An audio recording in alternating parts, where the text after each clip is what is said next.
And welcome to the regular Friday live stream, and today we're talking about male feminists.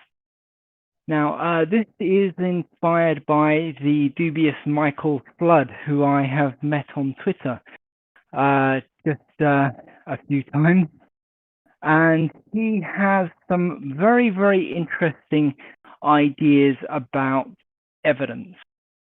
His basic idea is that it only matters when it is in his favor. At least that's the impression I get.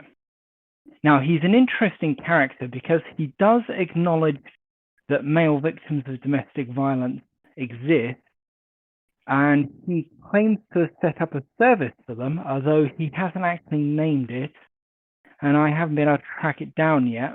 But I'm going to assume it exists, good faith and all that. But his site is massively contradictory. So what he has on one page will often be very different to what Michael Flood himself says, and what might be on another page as well. So little example here. He acknowledges the existence of the 200 plus studies, probably more like 300, that we have showing gender parity in domestic violence. But he will go on a page of his website and he'll basically say, well, these aren't reliable because if you actually look at, men reporting their experiences, they don't report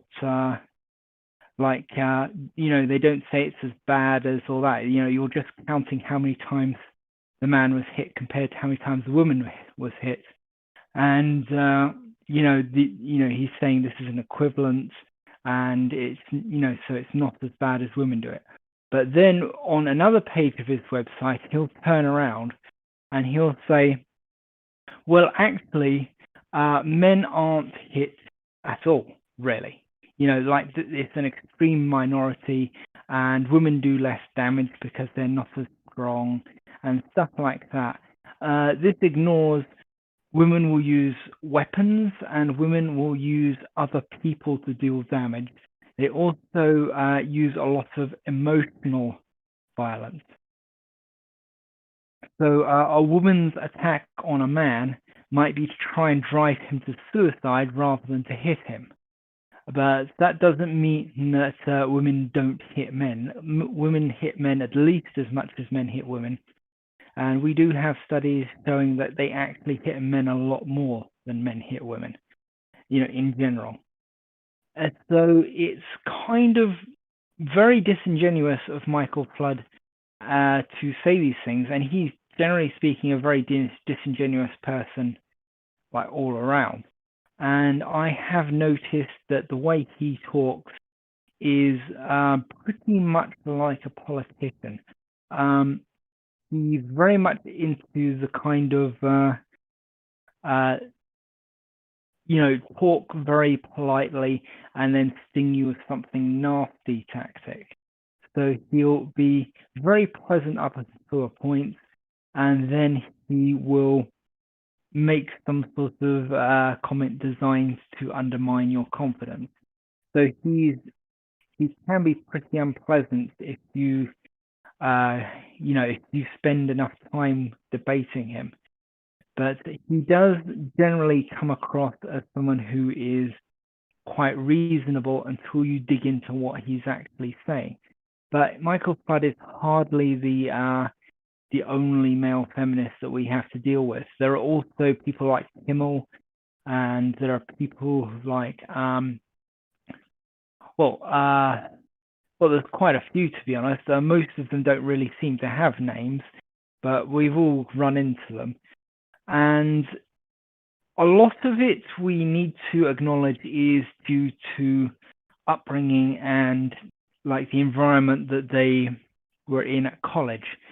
So a lot of times male feminists they'll believe the party line because it's the only party they think is in town. Like they think that feminism supports women's rights, it supports everybody's rights, it supports, all that sort of stuff. And then, therefore, anyone who contradicts feminism, they often view as somebody who is against those rights.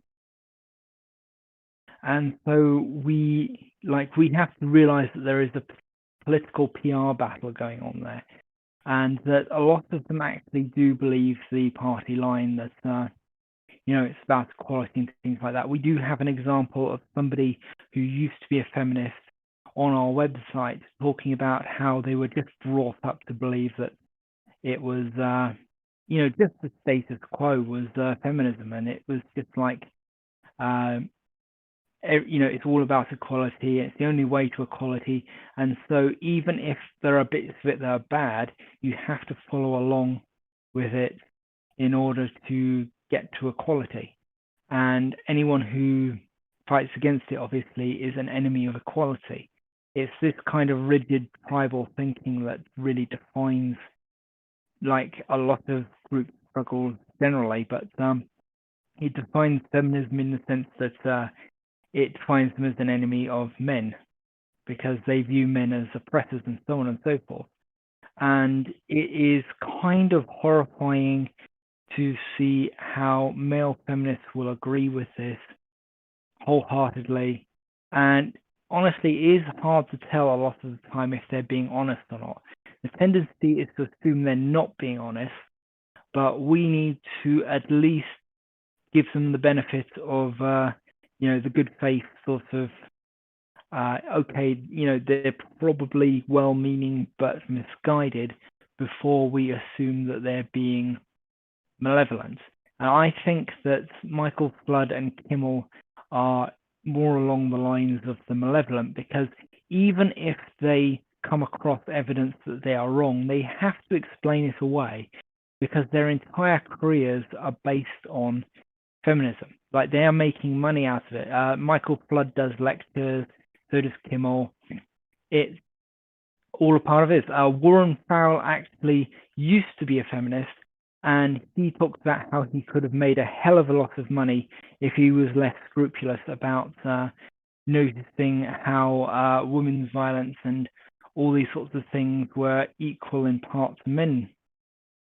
And I think that part of the problem in taking down male feminists is that they live in a world of feminist statistics where you can be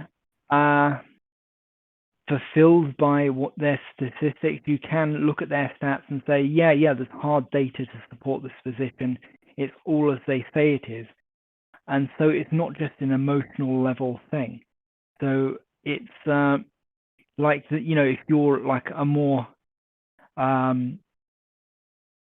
if you're not one of these people who just the screaming emotional sort of guys who you see, like that guy who kicked that woman because she was saying she was protesting against abortion. They're not all like that. A lot of them are they feel like this is a thorough academic position, so we have to address that too. And talking about the fraud in it is a good way to do that. Does anyone want to talk about their experiences with these people? I've had some experience with Michael Flood on Twitter. Also, just to let you know, I've just had a response from Firebird Psych. She's not around at the moment, but she said if we're still on in an hour, she might be able to get on. Oh, tell her we're available. As long as we can keep it going an hour, then I'd be very interested to hear about her experiences with Mr. Flood.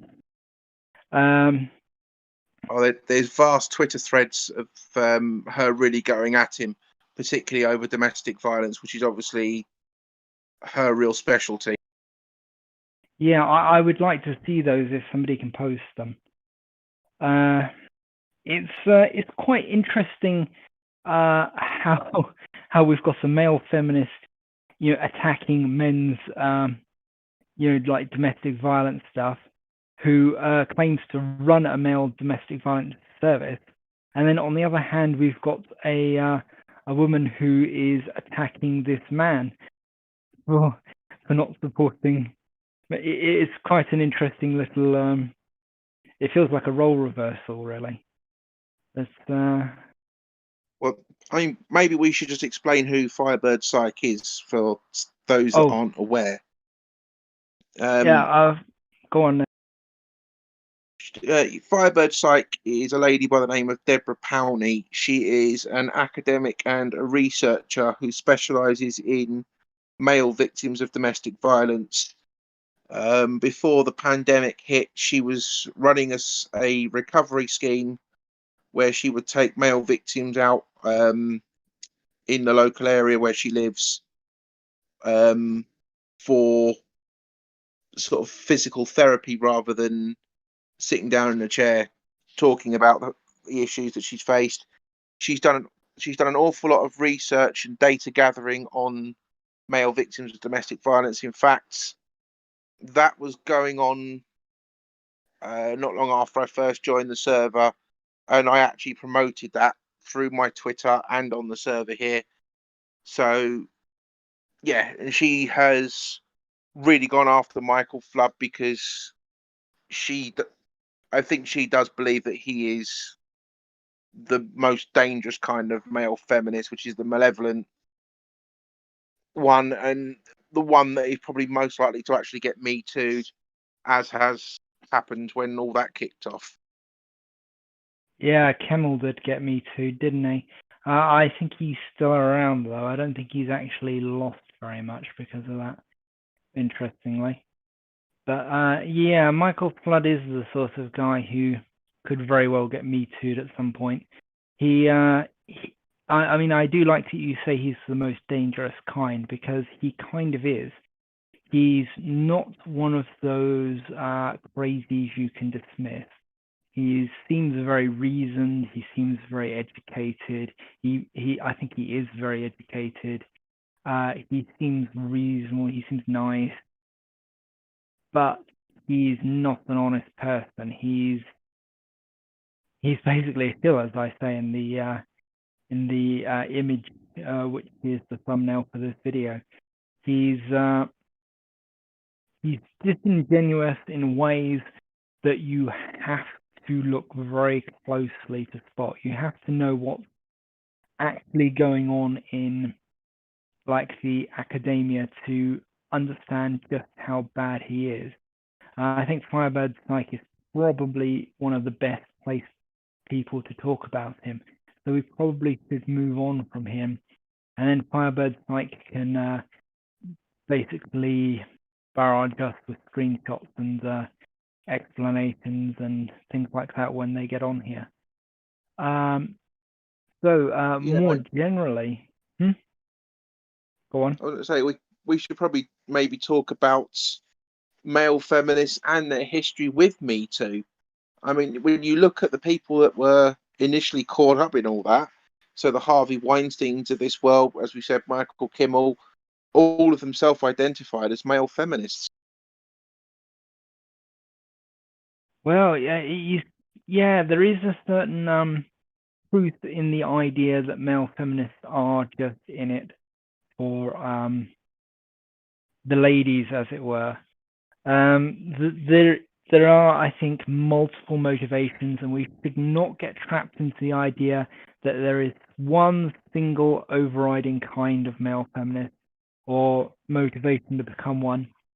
Because when you do that sort of thing, you lose your ability to critique them accurately, and they start pointing out, oh, you've got this completely wrong, and they mentally lock you out. But if you can be more accurate, it helps. So one version of that person is basically the teenage or college sort of age often guy who says all the right things because he wants to get in bed with them. And this kind of guy is the poster child for the Me Too man. He's the kind of guy who probably is going to get slammed with Me Too the moment he says something wrong or something like that. I mean, I have actually encountered stories from ex-male feminists who were saying all the right things and things like that, and they slept with this woman, and then this woman was like afterwards, she was like, I don't really feel like I enjoyed that. I don't feel like you know that wasn't right. So I'm did I really consent? And then they start working themselves up to a rape accusation right in front of them, and it's I wish I had saved the story, but it was quite an interesting one, where he basically saw her sort of trying to reformat what had happened into a Me Too story right in front of him. But then you also get the ones who are literally just friends with these women, and there was one, or probably actually several, in fact, cases that I've heard of, but definitely at least one where a guy was basically going to feminist rallies and things like that with a bunch of his female friends, and they were doing the Me Too thing where they stand up in front of the microphone and decry some guy or other for whatever bad thing he did, pretty much the same way you'd see it like a Stalinist rally or something like that, where they name the supposed traitors and things. But his friend wanted to take part, but he didn't have a Me Too story. He wanted to be popular. He wanted to be liked. He wanted the sympathy and attention that all the girls going up and saying they were Me Too, Me Too, were getting. So she went up and she named and shamed him without any reason to, and he killed himself because guilt, because all of his friends were feminists and they turned on him, because all this sort of stuff, because he can't say that he's wrong because he's going around saying believe all women. It's that sort of environment. This is one of the really dangerous things when you start making generalizations like believe women or believe all women. It starts to become, well, you said believe them, and now you're saying not to believe them. I'm pretty sure that you were right the first time, sort of thing. So it's kind of like that sort of situation is it's I'm not sure how common it was in the Me Too, like the main splurge of Me Too, but we've definitely come across multiple stories of men committing suicide after being Me Too'd. And as far as I've seen so far, probably most of them were innocent. So has anyone else got anything interesting to say about them?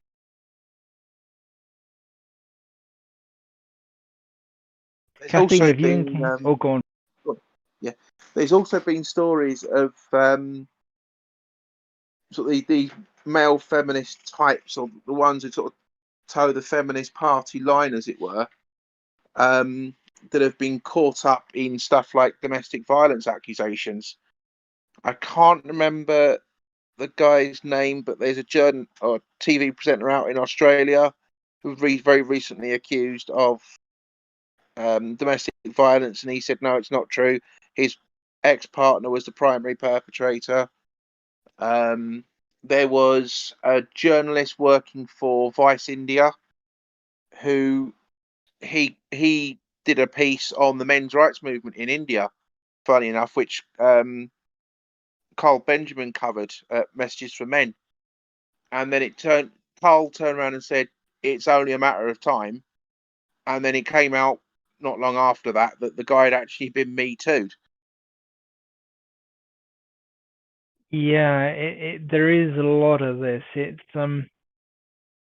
I think part of the problem is that a lot of the time people, when they get into these things, they're doing it to virtue signal.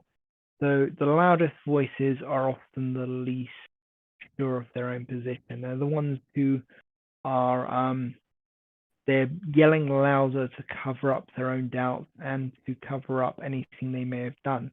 So like it's quite common for people who run like, major like campaigns against, say, domestic violence or rape or something, to then be accused themselves of domestic violence or rape.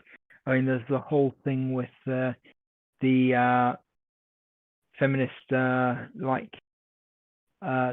domestic abuse act thing where they tried to gender the bill, and we found at least two of the people involved were domestic abusers of men, and it's that sort of thing is quite common. But we shouldn't overlook the idea that a lot of the people involved are being accused maliciously because, well, that is the kind of environment that they're in. It's a very much a revolutionary sort of environment where they will take down like and accuse people of being traitors, basically. Like they will go after each other. I mean, they basically eat their own is the operative phrase, I think. I think there's a big difference between male feminists and female MRAs. Oh yeah, there's a massive difference. It's one of the first things I noticed in the movement. Female MRAs are just MRAs, but male feminists are. I won't say what I originally labeled them, but but they are not full members of the movement. They get called advocates and allies and things like that. But what it really amounts to is, as long as they toe the party line and they're useful, the feminist movement will tolerate them. But it won't really, like, if there's a woman around who could do their job, then they want that woman instead. So, like, even if he's slightly more qualified, they're going to want that instead, because it's like, basically the best example is if you've got an entire panel of feminists, one of them might be male, and that male is going to be expected to basically savage his own general gender and be self-effacing and all that sort of stuff. And he's going to have to watch his manners. He's going to have to be very, very polite and careful, because he's not in charge there and he's not an equal member. Whereas in the men's rights movement, half our leaders are female at least. So, yeah, it's a major difference. Sorry, I'm aware I usually don't come here, and I'm sorry I didn't say ahead of time, but could I give a quick, I guess, opinion or Sure, information on what you just said? sure. I mean, this is an open talk, so I mean, there are a few voices that do dominate it, but everyone can speak if you want to. I think a big difference, I should probably give context. I live in the United States. I think a big difference between the two movements, and you especially see this with things in the United States, is the men's rights movement, I believe, appreciates everyone much more and sees everyone equal level.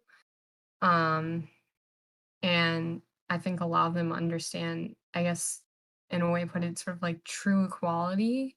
And so there's this respect and this mannerisms and stuff where I think the feminist movement doesn't quite understand that idea. They're so, and this is a bit harsh, but so brainwashed.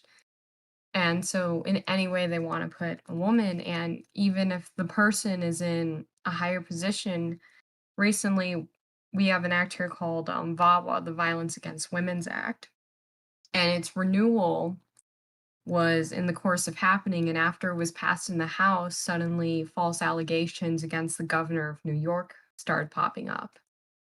Around that same time, within only a couple days, some of the male higher members in feminist groups were being falsely accused.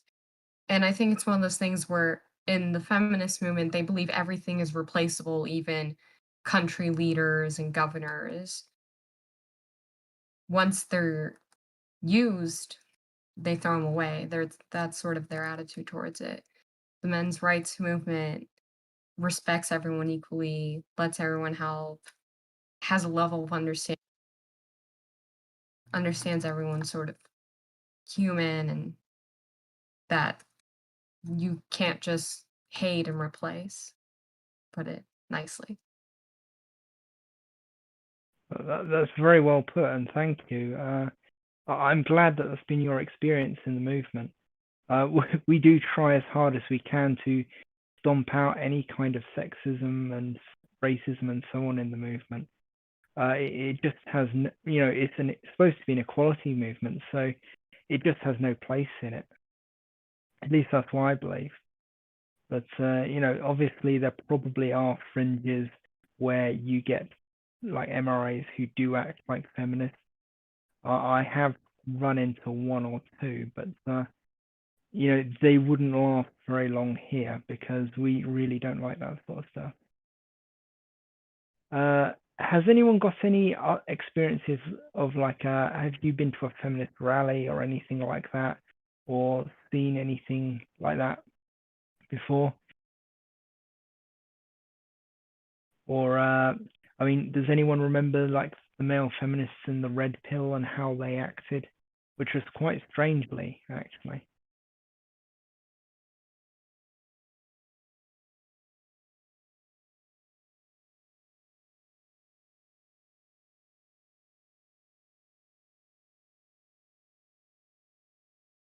Is Zeta? Oh, people are speaking. I can't hear.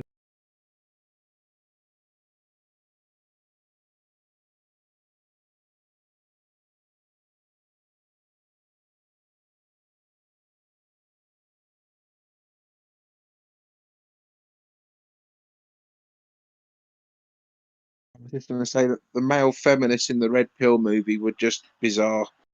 Even when they were presented with strong evidence, they didn't seem to want to look on it favourably. And it's funny because I don't think Michael Kimmel was the worst of the one. It was the other one. Was it Michael Mesner? He was really strange. What was that just now? I think I missed a big chunk because it was doing that thing where nobody's talking, but everyone's unmuting their mic. I was just saying about the two male feminists in the Red Pill documentary, and I don't actually think Michael Kimmel was the worst one of the two. I actually think was it Michael Mesner was the worst one. I'm not sure. I mean, I haven't seen it in a long while. I probably should watch it again. My memory of it is mostly of feeling sorry for Big Red because I actually, as soon as I saw her actually talking, I pinged that she's autistic. The men in that I only remember Kimmel, I think, and he came across as arrogant, to put it mildly, and very, very much of the opinion that men's rights is like a fascist thing, and that men don't really need anything, and that they're not abused and things like that. Although I don't remember his exact words, so I don't know if I'm overselling that there. So if anyone remembers it a bit better, please weigh in.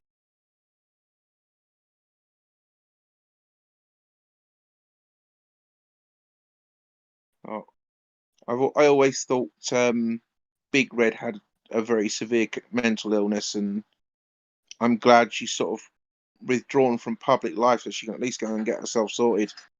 Of anybody in that film, she was the most malevolent. Yeah. In terms of the male feminists, Michael Mesner, I think they were talking about child custody at one point, and he was saying, well, it comes back to the feminist view of it that men don't do anything to help raise the children, so why should they have custody after divorce and thing? It's like, are you completely brain dead, mate? what do you think the men are doing? 99% of them are out earning a living, and it's just absolutely bizarre to me personally.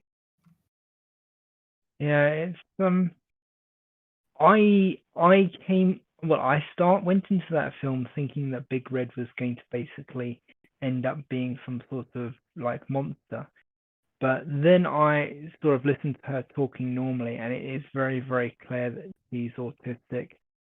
She probably has learning disabilities, and I kind of like, he is a meme now, but but Kimmel, he definitely knew what he was doing, and I also got the impression that I mean, I'm not trying to make apologies for her. She was, she's definitely not a very nice person when it comes down to anything related to her feeling threatened about feminism. Like, she ends up being screechy. But the the male feminists in that documentary were weird. Like, they came across as being like Moonies or something like that. They were, I think they were also, that there was a sort of sense of autism with some of them as well, in the way they didn't make eye contact with anyone and stuff like that. It was very odd.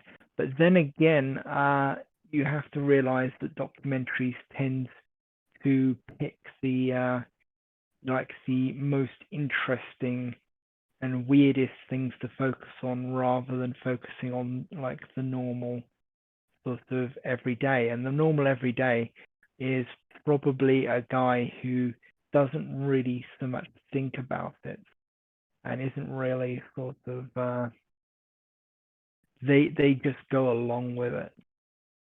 Is probably my opinion, I think. I am going to do something a bit bizarre here, and that's almost come to the defense of male feminists. I don't actually believe they can help it, but be taken in by the feminist movement and to a certain degree believe in it because it's biological programming. We're hardwired to want to protect women and children. And that is, on the face of feminism, what they're selling. They've done this magnificent con trick of making people believe that the feminist movement is all about equality. And if you question that, then there is something wrong with you. Yeah, I think that is a major part of it. When you look at Michael Flood and people like that, you do at least get the sense that they have a lot of empathy for women. So it's probably the case that the men who filter into feminism, at least a good chunk of them, are the ones who have like hyper amounts of empathy for women. Like they are, more than average. So they are like the extreme end of it. Whereas we here, either through practice or through like just the way we are, have a more equal and balanced view of men and women, and we don't feel that either is more important for the most part. Though we still have the instincts to protect women. Obviously, it's just like for the most part, it's just wired into us. But these, I think there is a case for the idea that some people are just hyper empathetic, and a lot of that will come down to that. So if you criticize feminism, you're basically attacking women, and they don't like that, and they will attack you, and they'll white knight on you, and they will feel like they're doing some great justice, and they're, you know, but then there's the idea possibly that they feel like if they do enough of that, they will be rewarded by feminism, possibly with some of the feminists getting into bed with them. But it's really quite hard to tell people's motives from the outside. You really kind of have to you kind of have to either be them or be around them for long enough that you get a sense of who they are. And I mean, that's how I've come to the conclusion that Michael Kimmel is a manipulator. But go on, Dark.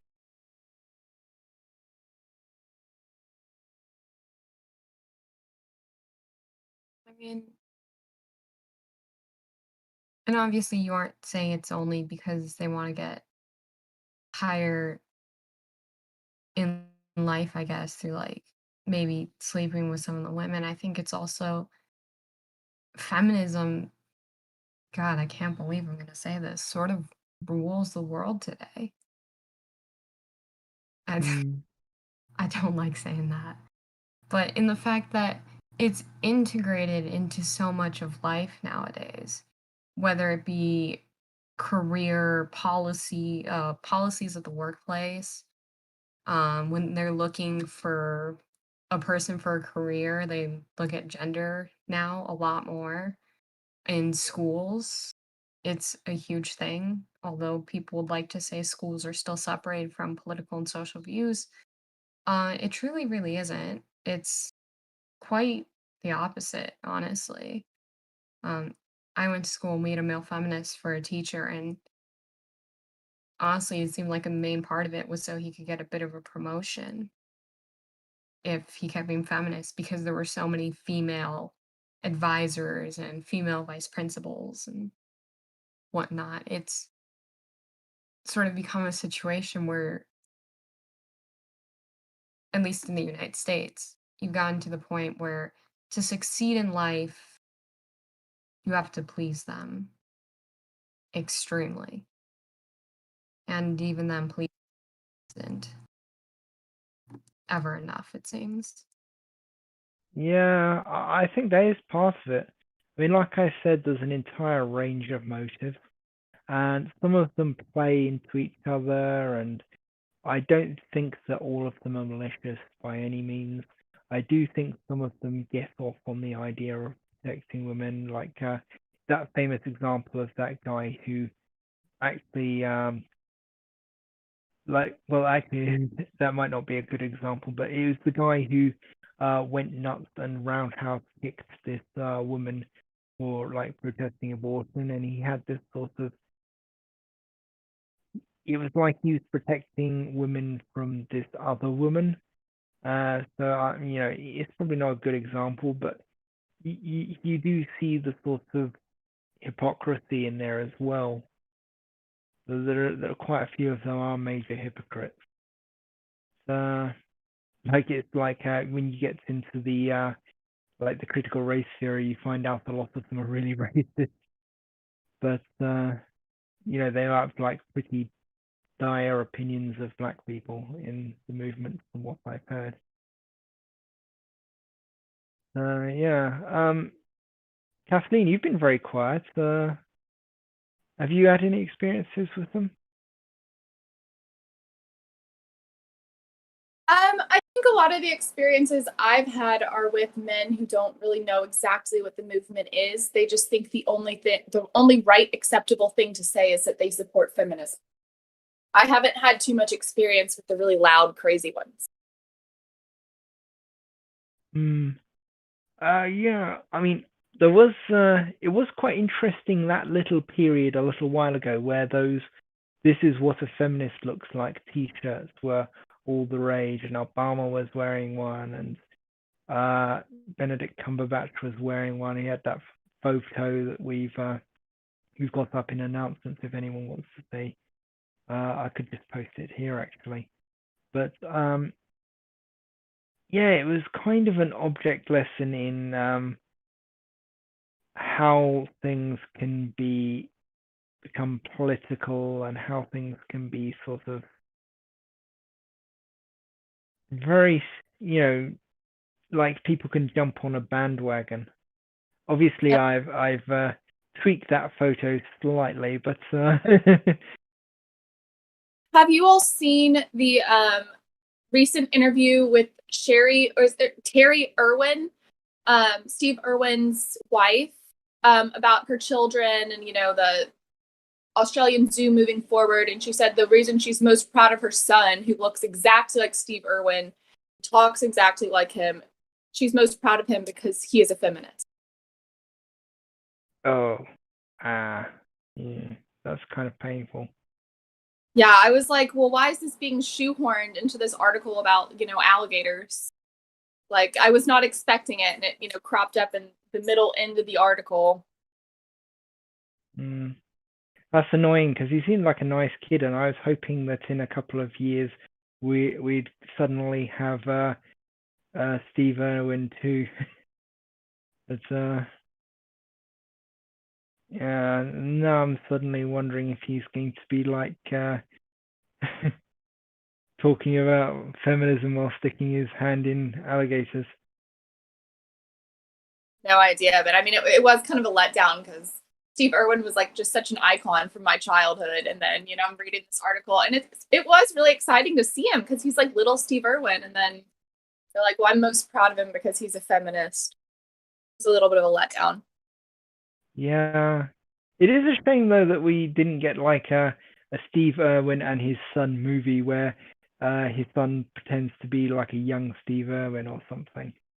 That would have been quite amusing, but yeah, it is a shame about that. But then again, it's one of those things where if you're not a feminist, people kind of round on you and they want to know why, and they go into like the interrogation mode and stuff. Although there is, based on a study in a college that I found, if you tell people you're an egalitarian, most of that goes away. So that's a tip for anyone who finds themselves in that situation, is just tell them you're an egalitarian rather than a feminist. Yeah, okay, so does anyone have any other interesting topics while we wait to see if Firebird comes on? I think we should maybe just talk about feminism and maybe our understandings of it. We could do. I mean, it is a convoluted sort of subject to get into, and I have actually started writing an article that covers part of it, which is mostly about the manosphere. So I will save most of my commentary for that. But from what I understand, they basically created their academic wing out of a need to dominate the discussion and produce citations and produce people who spoke in this very manipulative kind of way where they'll redefine words and things like that. And it's kind of feminist academia kind of is the root of the whole thing. Yeah, as far as I am concerned, I think that's really, if it was just a on the ground movement, I don't think we'd have half as much problems with it. But the academia means that it's rooted itself into every single institution on the planet. And like you go to India and like feminism is everything, and you go to Spain and feminism is everything, and like if you're falsely accused in Spain, it's as good as there being evidence. Yeah, Spanish countries in general, but I mean, does anyone else have any opinions on this? Because I've been talking an awful lot. I actually think feminism and the sort of the movements that it's shot out into are some of the most racist, sexist, bigoted ideas that I've ever heard. I mean, this idea of having, say, quotas for women. Well, if you're trying to have quotas for women, that seems to suggest that you don't think women can make their way in the world without help. They're not, in one way or another, they're not good enough to. And I find it quite bizarre that this is a movement that claims to support women. Well, I don't think they actually do. If you watch Erin Pizzi's videos on the origins of the shelter movement, you soon realize that women's best interest is kind of secondary to feminism.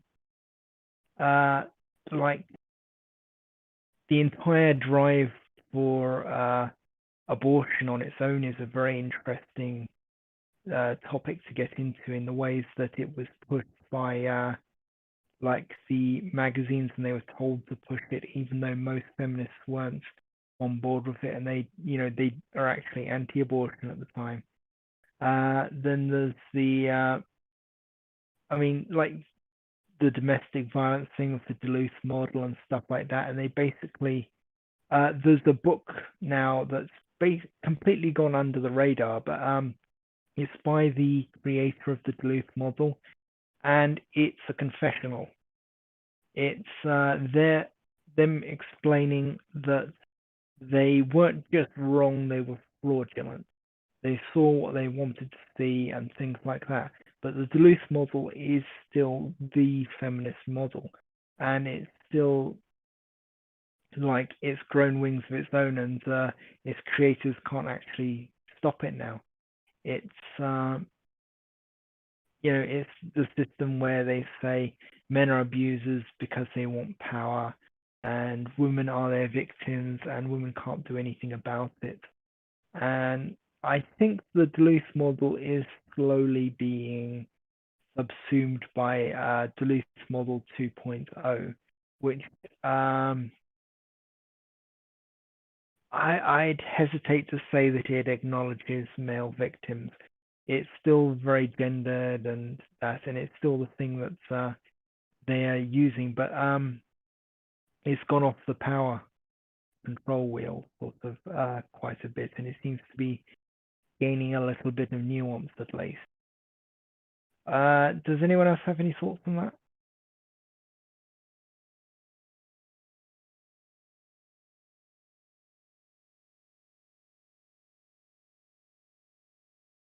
I believe feminism, I believe the original movement of the 1800s started out, of course, within the idea of allowing education for women and a right to vote. And I think that was not, obviously was not a horrible idea. That was something that needed to occur. I think over time it became this problem where people in societies always try to find a way to use certain things. And that included feminism, and they found a way to politicize it, to use it as a bargaining tool, to advertise it. And so it started as something to just give basic rights to women, to what it is today, where it's sort of used as like a thread. It's become so much, and it's everywhere in the world, and they don't deny it. I mean, some feminist groups may not agree with certain topics, but on the other hand, there will be groups that do. It's become so widespread that anything you could possibly think of, even something that seems so logical, something that's scientific or proven fact, is put on the table to be questioned by modern day feminism. And it causes a lot of problems where it splits our society into so many pieces on so many different topics. Yeah, aren't they saying like maths is sexist now or something? Or is it maths is racist? Maths is maths is apparently white supremacist because it was invented by white men, those white men being in ancient Greece. Right, yeah. That's one of the dumbest things I've ever heard, to be honest. But that does sort of illustrate their thinking, where it's tribalist. So if you're white, you're racist, which is just not true. And that's like saying the abolition movement, which was mostly white, is racist because white. But sorry, I'm just like, sometimes I feel like their entire everything they're doing is basically a prank, and they're just seeing how far they can go with it.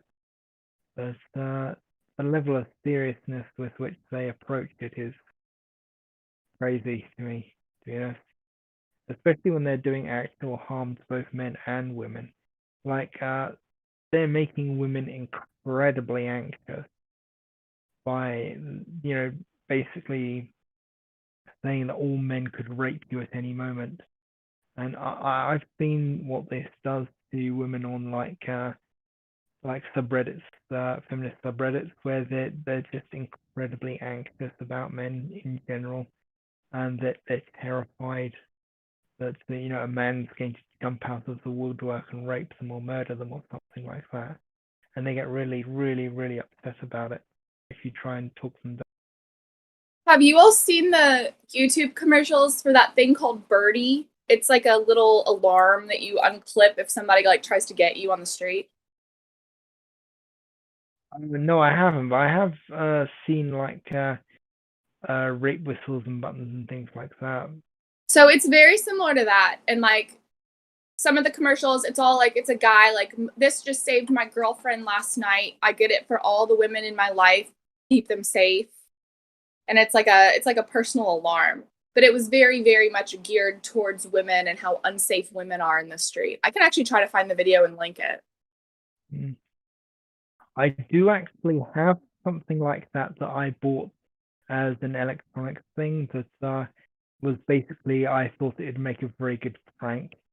But as a personal defense thing, I can't see that sort of thing working for a man, but it might work for a woman if they were in trouble. But yeah, I do feel like it's like,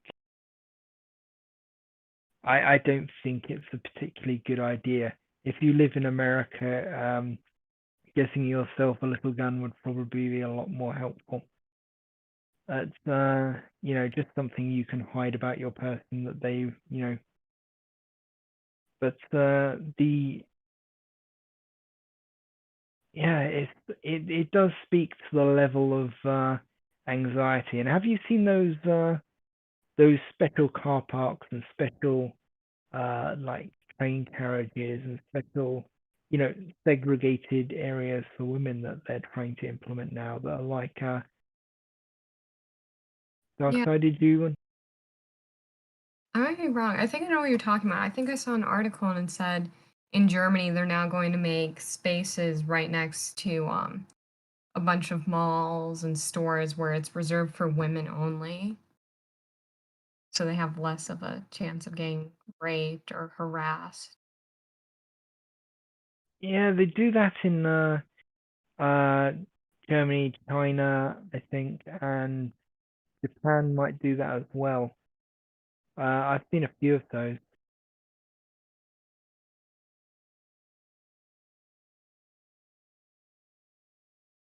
There's a lot of studies here in the United States that I've read that say if you're actually getting attacked, people will actually come and help you if you yell fire a lot more than if you yell rape or yell that someone's hurting you. That is interesting. Because it's a story of the boy who cried wolf in the United States. Practically, we're at the point in the United States where so many people have made false accusations and so many people yell rape and so many people call harassment. And there are majority of times that really isn't harassment or rape or anything. this person's either asking for attention. I mean, I recently found a Dr. Phil video, and this girl was getting abused by her mother, went to the police and claimed she was getting sexually assaulted by her father, thinking that would bring the attention about how she's getting abused by her mother. It's the boy who cried wolf. You can no longer take that statement seriously. And the real victims from those things can no longer get attention because of all the false accusations that people make in this country. It's absurd. I think that's why feminists are so terrified of the idea of false accusations gaining attention. It's because they know that a lot of them are false and that there is a lot of crying wolf. And if people realize how much of that there is, especially with Me Too around, the chances are very good that we'll go to a situation where no rape victims are believed and they're like automatically doubted by default. And that in itself is quite terrifying. I mean, this is something I mentioned on the Reddit of like a couple of years ago, but there is a huge chance that the pendulum will swing very much the other way.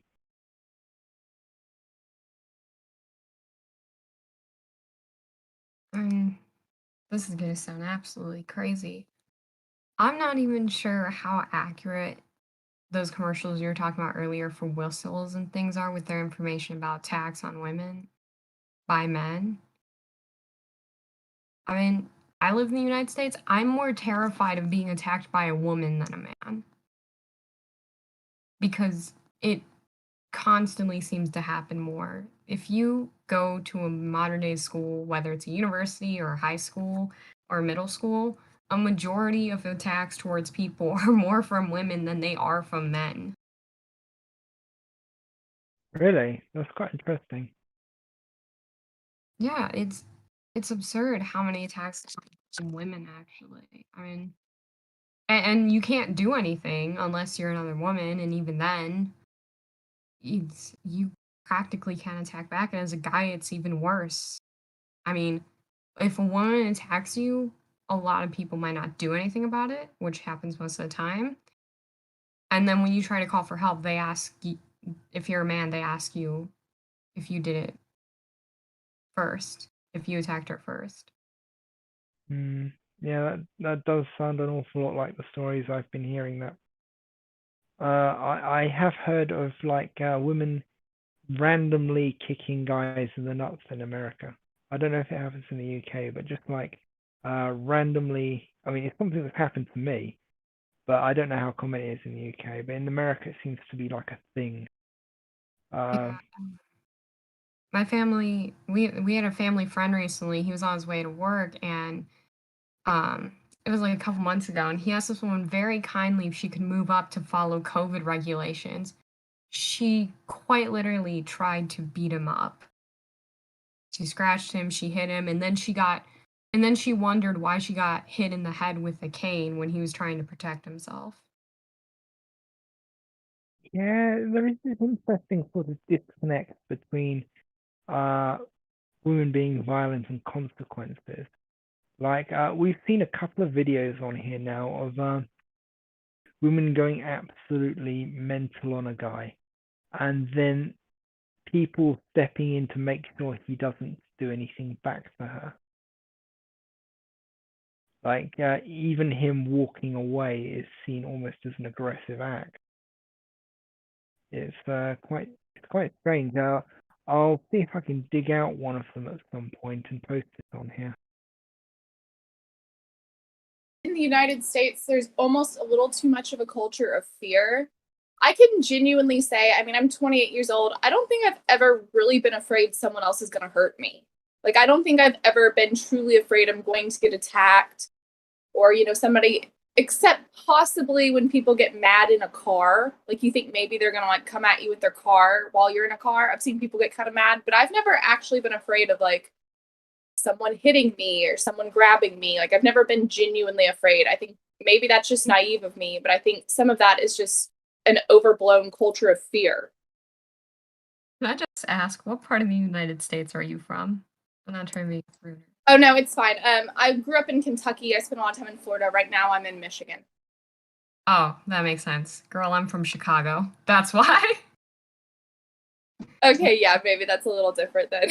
Yeah, Chicago's, oh my God, it is one of the worst places to live in right now when it comes to feminists and race problems.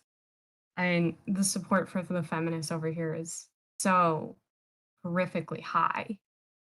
I mean, seriously, people can get beat up here by a woman. The cops are like, yeah, but she's a woman. I don't care if she's a woman. She attacked somebody. She should be arrested or something. I mean, the lack of care in this city, unbelievable. I have heard some pretty bad things about Chicago. You could tell the feminists that the mob is not towing the feminist line and see if that problem solves itself. But other than that, I don't really have any advice. Yeah. I didn't realize they were that feminist though. I thought it was just like gang problems and things like that over there. It's those roving gangs of feminists in downtown Chicago. Well, no, the west side is gangs. The south side is currently a lot of like race problems, I guess. I'm not trying to be rude, but like they are very unhappy right now because with the BLM riots, they hurt so much of the south side. And so there's a lot of race wars there. There's a couple gangs, a lot of feminist problems. Downtown, probably the biggest place. If you're a feminist, you will make it in downtown because that is the biggest supporting place. And the north side is also just very feminist. You can't I've win. got a hunch those are the middle class, upper class areas. Yeah, I feel like, yeah, it's a class thing. The upper class areas have more of the feminist problems, and the lower class areas are dealing with the gangs. That's sort of how it works. Yeah, that does seem fairly typical. Well, except for the level of violence I've heard happens over there. Yeah. I wish you luck with Chicago, to be honest. Yeah, I haven't heard anything good about it, really. I don't know Speaking, about it, to be honest. Sorry. Sorry. that's fine. Go ahead. I'm just gonna say last words. I don't really know what people hear about it. I do have family in other countries, and they do tell me they hear really horrible things. On the other hand, I guess when you live there, you're so used to horrible that you don't know what horrible is to other people. So There's some really great museums in Chicago.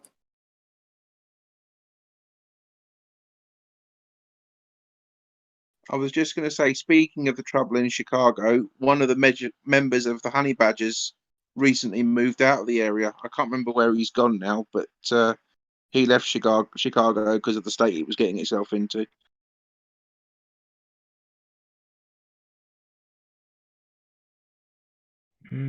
Well, I think we're getting onto a political sort of track, so let's bring it back to the main topic, or at least a topic that's related.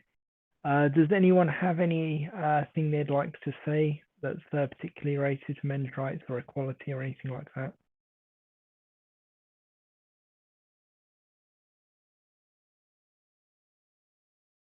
I realize that's a terrible way to start a conversation, to be honest. Okay, so we've heard about male feminists, we've heard about feminism in general, feminism as a movement. I personally believe there is really two feminisms. One is the more equality focused women's lib movement, which mostly fizzled out like a while ago, back when it became pretty apparent that pretty much all laws were equal, and that's the direction that people were heading in. Whereas the feminist side, like you could call the radical feminist, that has been a thread from the beginning with like the suffragette bombers and things like that. But it has become socially apparent recently that the mainstream feminist movement is that part of the movement. It is like they're going increasingly off the deep end as far as I can see, and I think people are actually starting to realize they aren't the only game in town, and that they're really not that great for anyone. I mean, they don't really care about female victims, and they do actually make a lot of money off of like the shelter movement and things like that. I mean, I think, first of all, some of these posts by the radicals on like Twitter or Facebook, I cannot believe are approved. I've seen posts about killing all men and why are men still here? Are they going to survive? It's like ridiculous the amount of radicalism that's allowed at all in the first place. I think it's got a lot to do with they're in a vacuum where other voices are suppressed, but theirs are never suppressed. So they can be as violent and as angry as they want, but they also know that they can take down other people if those people contradict them enough or say something nasty enough that they can get Twitter to take them out. But they know because they're towing the official Twitter party line, or at least fighting on the same side, that the rules are going to be selectively enforced in their favor. Or at least that's my. I understand that. I mean, I don't know what to say for today's feminism. I think what you said about them not caring about their victims is also correct. I'm not going to reveal names or anything, but I recently heard of a story of this woman who's possibly going to go and meet with this group I'm part of. And she is the best friend of a family that is now all dead because of a feminist group's abuse of the victims that they try to take stories from. And it's a really sad situation because the girl. Tell us more about it without revealing any names or anything. So, from what I understand so far from the story, there was this girl, she was actually raped. She took a rape kit, the guy admitted to it. And so this feminist group offered to help because she was struggling with payments and stuff. And so her family took the offer. And the next thing you know, they're like, hey, let's go on tour. We're going to tell your story to people. You'll do meet and greets. You'll become like the face of the feminist movement in a sense. And so they took her around. And after a while, she realized that the story they used to introduce her was a bit falsified. They were starting to put some information there that wasn't true, add just a bunch of false claims, and they were adding more than they had to, and they were over dramatizing what truly happened. And she tried to talk to them about it. The people who were running this feminist group, and she told them about it, and they said, "Oh, don't worry, it's nothing big, it's not that dramatic. It's just something we do for a little marketing, we'll stop doing it." And they never did. And so she finally stood up to them and she left. And they blackmailed her. Really? What did they blackmail her with? I guess videos or pictures from stuff she said when she was like drunk, and text messages and a bunch of things, because during the time she was with them, they basically took everything they could against her. Anything, whether it's videos, pictures, social media, things she said, recorded meetings. That sounds absolutely horrific. As if the girl's not been through enough that she's been raped. They then abuse her in that way. My God. Yeah, and then anyways, apparently she killed herself. Not being able to take this. And then her father and brother died in a crash not long after, and then her mother was left with all the blackmailing and the bills to pay, and she couldn't take it, and she also committed suicide. And so now the whole family's dead, and the only person left is her best friend, who had gone through something sort of similar, apparently, but not at such a level.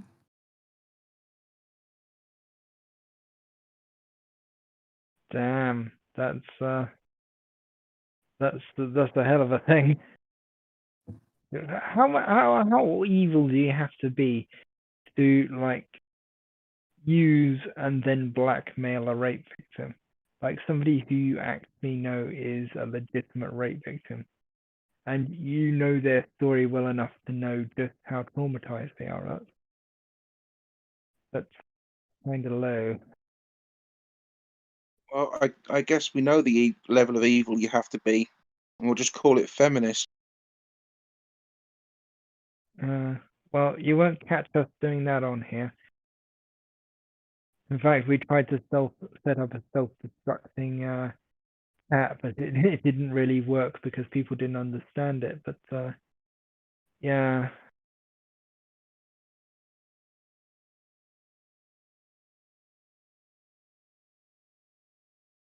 Yeah, well, if anyone knows actually a bot that would delete old messages in a Discord channel after a certain period of time, that would be very helpful actually, because we would like to clear the old messages in support at some point, just to keep it so that people can talk about their things without actually,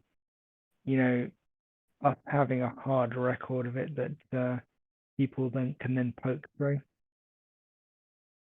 But unfortunately, the only real way to do it is to do what we did, which was to turn history on the messages off, and then planned to delete the channel and reinsert it.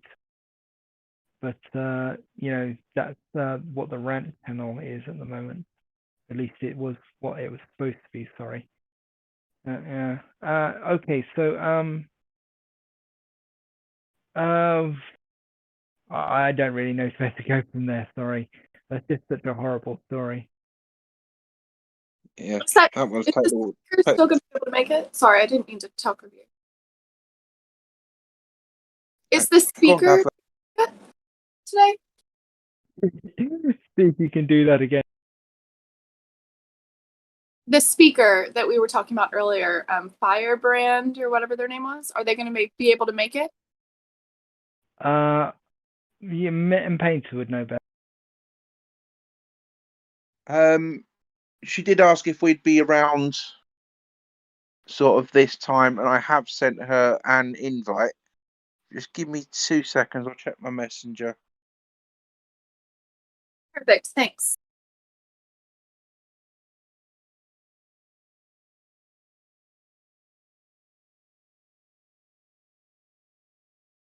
Yeah, they've not read the last couple of messages that I sent, so I'm not confident that they're going to be able to make it, to be honest. I don't blame them. It was very short notice.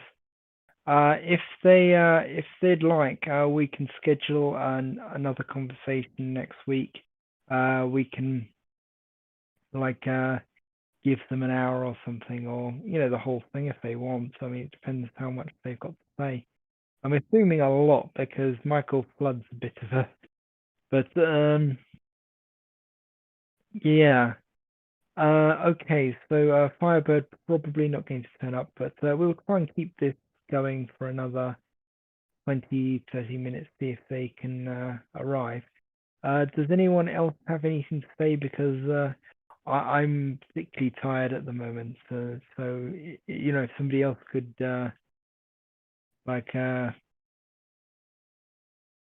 if anyone's got anything they'd like to voice about anything.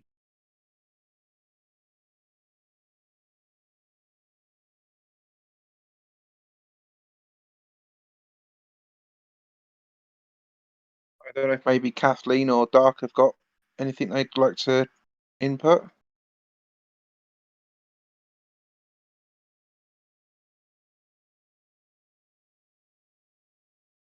Do you have any specific subject you want to talk about? I mean, I know we can't get too far off path. Oh, anything related to like the movement or like feminism or anything like that. Zadie, you've been particularly quiet as well. If you wanted to. Maybe we could talk in general about some activism type things and like ways to bring awareness to the movement and what the movement actually means, because so many people have a bad connotation of it. Yeah.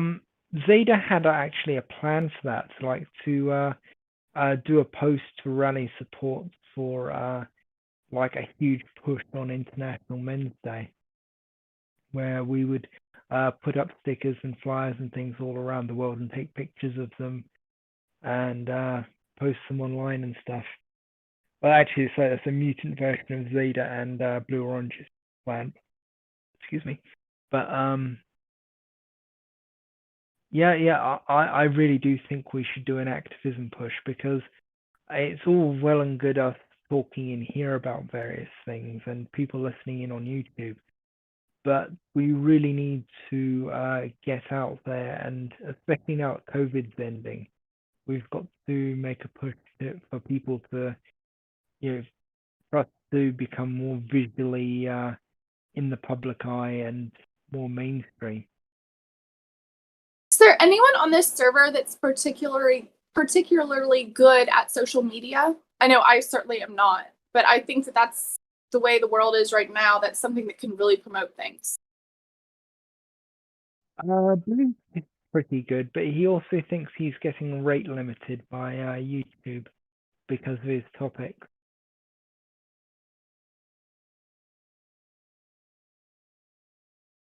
Well, your excuse me, your Twitter is quite popular, human. I've maybe got 400 or so followers on Twitter, so I occasionally put stuff out. I don't go on there quite as much these days. Yeah, well, I'm glad it's sort of getting a bit bigger now, though I am still tailing way behind people like Michael Flood and so on. It would be good to get that kind of level of following, so that there's a level of defense in that, where you can, like, if you get attacked by some other large group's followers, there's people to help weigh in on it. What about even focusing people that are a little younger? Like, I know TikTok is really big with like younger kids and things like that, like people that haven't, been completely brainwashed yet with the message that's coming out. TikTok would be a good idea if people can start doing that. Maybe Blue should start putting some videos on there. We could talk to him about it. Though I have heard that TikTok has its own kinds of censorship, and they can be quite unusual. But I do think that I can't remember if we're censored on there or not, but hopefully not. How hard it is to like get a big following or anything. One of my falconry friends has almost like 30,000 people that watch their little videos. And I mean, they're just showing hawks. So maybe if somebody had some sort of gimmick, they could like also be like, also, you should look up this information on men's rights. Yeah, I mean, maybe TikTok would be a good idea for like for somebody who perhaps doesn't have like as much time. Because they're such short little videos, you can just sort of shoot them out the door very, very quickly and forget about them. So, if somebody here maybe feels like they don't have the time to really invest in like a big YouTube channel, maybe we could talk to them about doing like little TikTok videos, and maybe we can supply some extras. Maybe Blue could do cameos or something.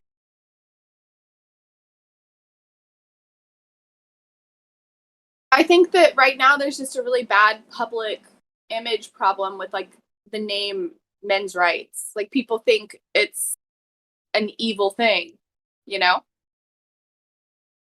Yeah, it doesn't help that they've got all of academia like pumping out papers and things saying that we're linked to the alt-right and the far right and stuff like that. That's actually the focus of my Manosphere article that I'm working on.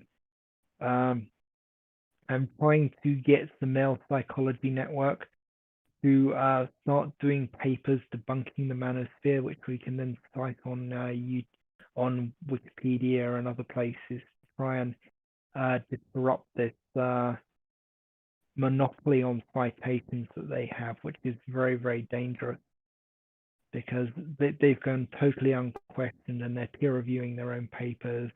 And I mean, if you look at Michael Flood's website, he cites himself an awful lot. I think he's one of his own main citations, which is not to say that he doesn't cite other people on his papers, but it's kind of that sort of deal.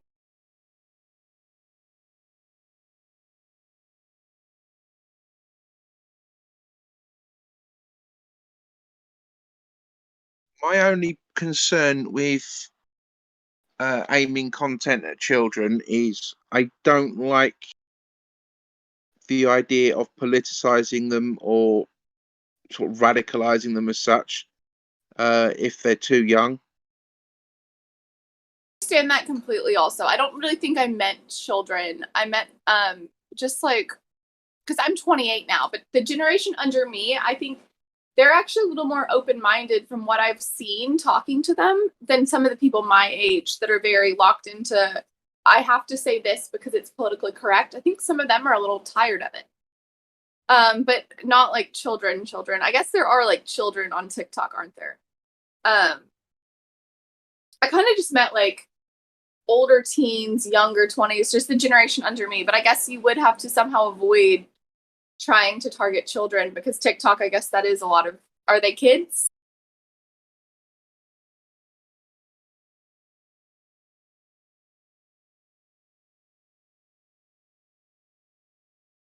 I don't know the age range really for TikTok. I know it skews young, but I don't feel like we really have anything that's brainwashy.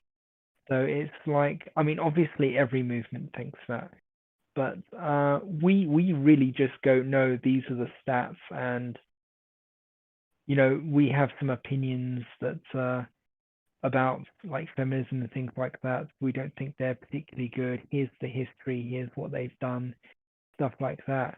We don't really come up with these formulas that feminism does, where they'll say that they'll define a particular group as like sexist or racist or stuff like that, and try and use trickery to link the men's rights movement to the far right.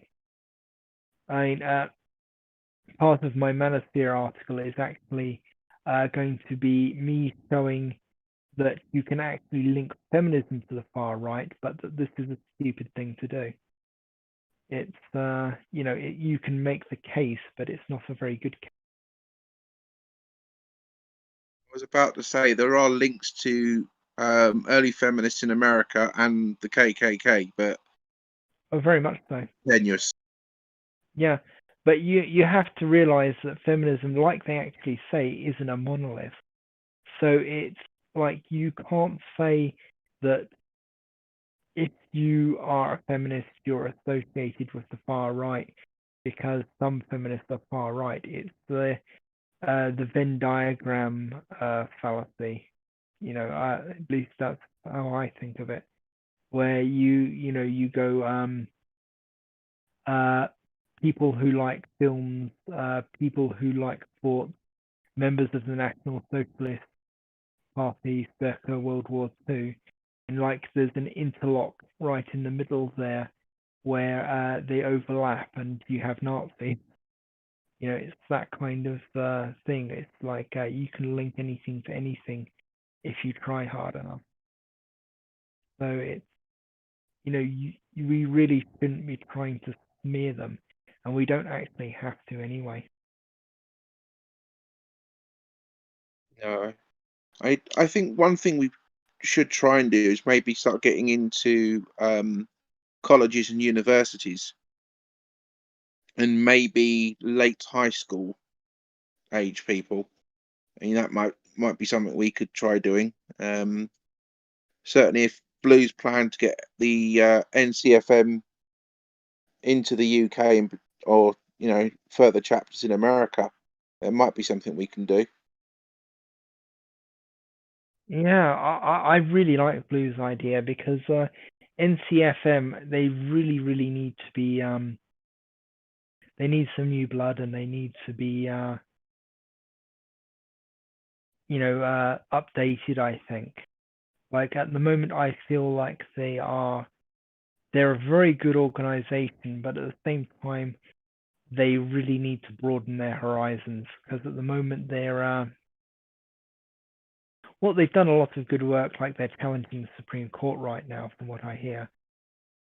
But at the same time, they're not really appealing to like young people or anything like that. And appealing to young people is something we should really do, especially when you consider how many young teen boys we get on the subreddit who are saying things like, "My teacher was telling everyone that boys are evil," and stuff like that.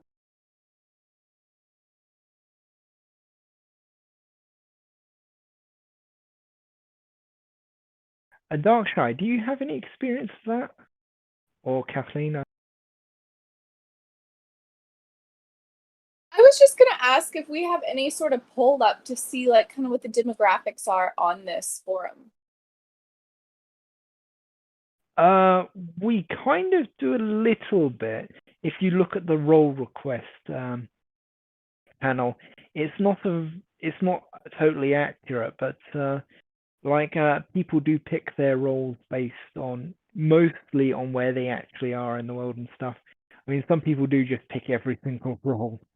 So, yeah, but like if you look in there, you should be able to. But there's nothing really for age range. It would be interesting if we could kind of get that. And I know people don't want to say exactly how old they are, but if we could just find out if they were, under a certain age or in a certain age range, to kind of learn more about the people that are interested in this and how we can reach out to more people like them, but also people in different demographics that haven't been reached yet. Yeah, there is an interesting idea, but I don't want to make that a feature of the Discord where you can put your actual age on your profile, because obviously we do have young people here, and I don't really want to give predators any funny ideas. I would rather that the young people on here stay anonymous unless they're seeking support or something and it's relevant. Yeah, I guess I completely do understand that. That's unfortunate that we have to operate in that way, but I completely understand that. On the other hand, we can do a poll. I was just going to say, you'd have to put OAP in for me. Yeah, well, we can do anonymous surveys. Like it wouldn't be particularly hard to do a demographic survey on here.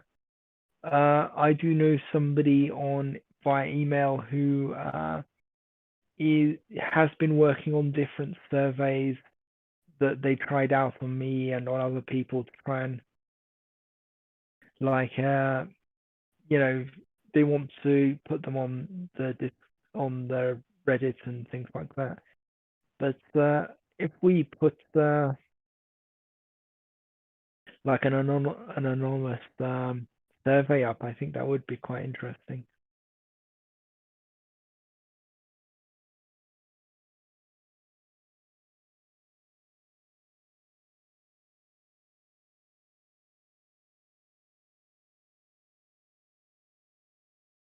So I do think that things are winding down a little bit, but if anyone has anything else they'd like to discuss before my voice totally gets out.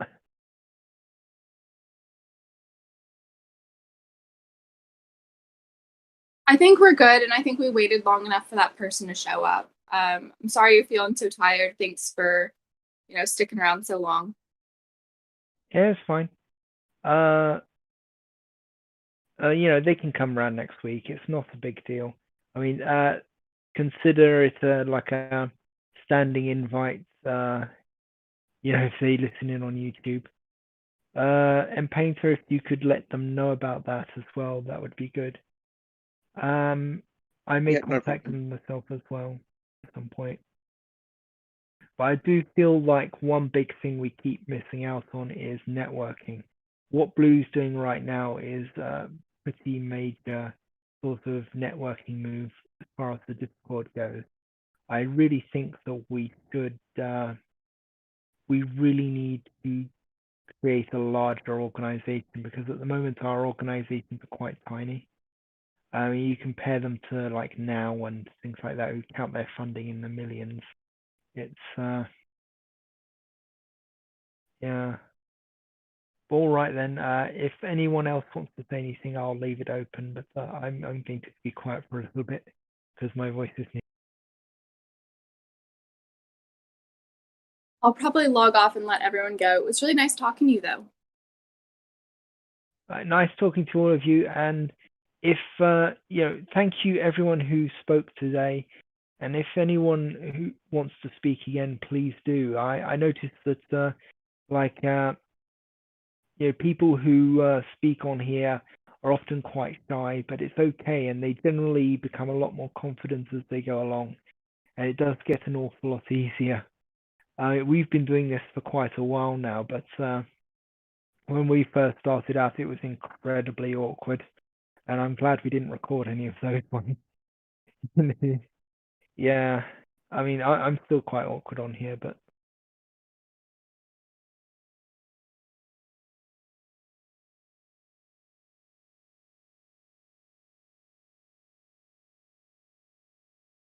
anyway, good night, everyone, if you're all logging off. And I think it was a pretty good stream, so I'll see you all later, hopefully. Laters, dude. Thanks. Later. See you, Darkstar. See you, Painter, and Yasmin. And Zayda, if you can hear me.